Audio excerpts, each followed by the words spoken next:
A high-impact collision between two motorcycles occurred near Jolaibari Colony Bazar on Saturday night. Two bikes bearing registration numbers TR08F4981 and TR08V0592 collided head-on, leaving both riders critically injured on the road. Both injured individuals are residents of the West Pilak area.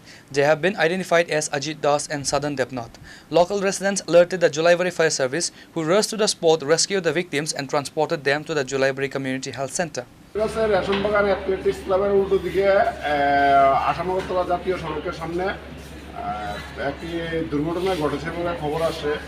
তৎক্ষণাৎ আমরা গাড়ি নিয়ে আমার team নিয়ে ছুটে যাই ঘটনাস্থলে এবং গিয়ে দেখি উনি রক্তাক্ত অবস্থায় পরে রয়েছেন বুক সাইড এবং এলাকাবাসীর দিকে ওনার মাথায় গুরুতর চোট থাকার কারণে ব্যান্ডেজ করার বন্দোবস্ত ওনারা করে দিয়েছে।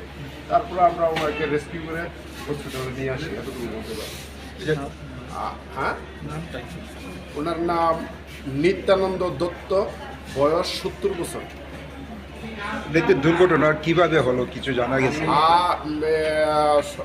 উনি সম্ভবত একটি স্কুটি চালাচ্ছিলেন, একটা অটো থামানো অবস্থায় ছিল এবং স্কুটিটা জুড়ে গিয়ে ধাক্কা মারে অটোতে।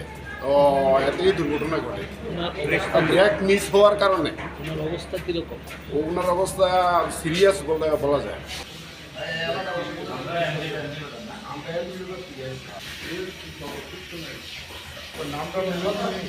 Bureau report Chini Khorang.